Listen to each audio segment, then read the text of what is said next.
High বন্ধুরা, দেবারচনা কিচেনে তোমাদের সবাইকে ওয়েলকাম। দেখো বন্ধুরা, এই যে আমি আলু ভাজছি না, এই জন্য তোমরা কিন্তু কিছু মনে করো না, কারণ আমি আলু ভাজছি কেন বলো তো? আজকে আলু ভাজা আর রুটি দেখাবো তোমাদের। এই দেখো আমি রুটি সেঁকছি আর আলু ভাজা করছি, সকালের ব্রেকফাস্ট।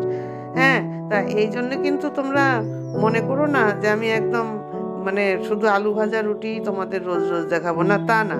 যেটা খাচ্ছি সেটা ভাবলাম তোমাদের মধ্যে শেয়ার করি। এই জন্য আমি যখন যা করলাম সেটা তোমাদের কাছে শেয়ার করলাম। এখন চলো আমি রান্নাঘরে যাই, গিয়ে কিভাবে রান্না করছি। আগে আমি কড়াইতে অল্প করে একটু তেল দিয়ে দিয়েছি, দিয়ে এবার আমি তেলটা গরম হয়ে গেলে এর মধ্যে কেটে ধুয়ে রেখেছি আলু এবার তেলের মধ্যে ছেড়ে দিচ্ছি। সবকটা আলু আমি তেলের মধ্যে দিয়ে দেবো। আমার আলুর পরিমাণটা খুব বেশি না, কারণ মেয়ে আর আমি তো খাবো আলু ভাজা আর রুটি, ওই জন্য পরিমাণটাও কম। হুম, যে যার বাসায় যেমন মানুষ আছে সে তেমন বানাবে, কি তাই না?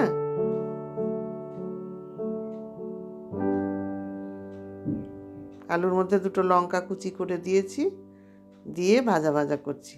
সব দিন না এক রকমের টিফিন ভালো লাগে না। কোনো দিন ওটস খাই, কোনো দিন আপেল খাই সকালবেলায়, আবার কোনো দিন একটু আলু চচ্চড়ি রুটি, নয় ফুলকপি আলুর চচ্চড়ি, বিভিন্ন রকম। শীতকাল আসলে এখন তো তরকারি ছড়াছড়ি হবে, এখনও তো সেইভাবে সবজির দাম কমেনি, তাই না? ওই জন্য এখন আলুটাই বেশি খেতে হচ্ছে।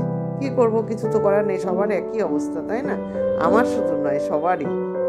তো এই জন্য আলুটাকে ঘুরিয়ে ফিরিয়ে একটু এদিক ওদিক করে করতে হয়। কখনো ওটসের রুটি করি, পরোটা করি, ওটসের লুচিও করি। তোমাদের দেখাবো আস্তে আস্তে সবই। হ্যাঁ বন্ধুরা, এই আলু ভাজা রুটি আমরা তো খাবো, তোমরা তো টেস্ট করতে পারবে না, কিন্তু তোমরা দেখলে বুঝতে পারবে যে জিনিসটা ভালো খাওয়ারই জিনিস, সকালবেলা ব্রেকফাস্টে মন্দ না, তাই না? তা তোমরা আমার সঙ্গে থাকো। এখনও যারা আমাকে সাপোর্ট করোনি তাদের কাছে অনুরোধ, আমাকে সাপোর্ট করো, এগিয়ে নিয়ে যাও আমার এই ছোট্ট চ্যানেলটাকে। তোমরা এগিয়ে নিয়ে গেলে একদিন এই চ্যানেলটা আস্তে আস্তে দাঁড়াবে। সেই জন্য তোমাদের কাছে আমার একটাই অনুরোধ, তোমরা আমার চ্যানেলটাকে দাঁড় করাও।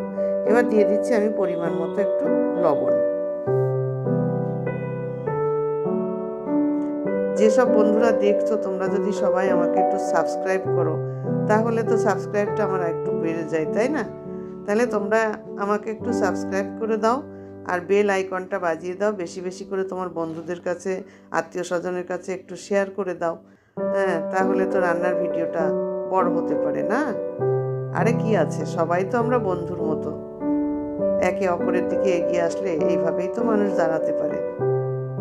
একটা আশা নিয়ে অনেক কষ্ট করে তো ভিডিওটা করছি, কি তাই না?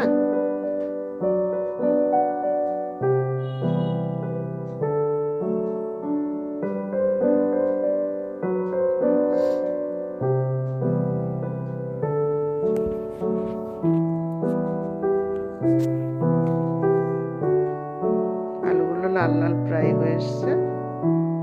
ওদিকে আমার রুটি ছেঁকা হয়ে গেছে। আমি দুটো করে রুটি খাই, আমরা দুজনে দুটো দুটো চারটে রুটি ছেঁকে নিয়েছি, নিয়ে হটপটের মধ্যে রেখে দিয়েছি। এবার আলুটা ভেজে আমরা সকালে ব্রেকফাস্ট সেরে নেব। সকালবেলা মর্নিং ওয়াক করে আসি আগে, আর ঘুম থেকে উঠে জিরে আর মেথি এটা আমরা চায়ের মতো করে ফুটিয়ে সকালে খাই। তোমরাও খেয়ে দেখবে। হ্যাঁ, মেদটা কমে যাবে, পেট ভুঁড়ি কমে যাবে, শরীর রোগা হবে। আর সুগার থাইরয়েড যাদের আছে তাদের জন্যও খুব ভালো সকালবেলা মেথি আর জিরের চা খাওয়া। সঙ্গে একটু আদা দিয়ে দিতে পারো, একটু আদা ঘষে ওর সাথে দিয়ে দিলে আরও বেশি সুন্দর হয় সেই চাটা, এবং এটা শরীরের পক্ষেও খুব উপকারী। সেটা আমাদের সকালবেলায় খাওয়া হয়ে গেছে। তারপরে মর্নিং ওয়াক হয়ে গেছে, এসে তাড়াতাড়ি করে এসে খিদে পেয়ে গেছে, মর্নিং ওয়াক করে এসে ভাবলাম আলু ভাজা আর রুটি করি আর বন্ধুদের সাথে শেয়ার করি। দেখো আলু ভাজা হয়ে গেছে, এবার আলু ভাজা তুলে নেব। এবার আলু ভাজা রেখে দিয়েছি, আমি রুটি ছেঁকে নিচ্ছি।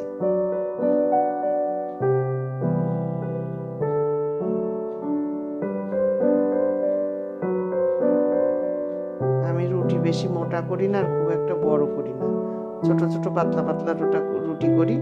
বেশি মোটা আর বড় রুটি হলে না গিলতে পারি না।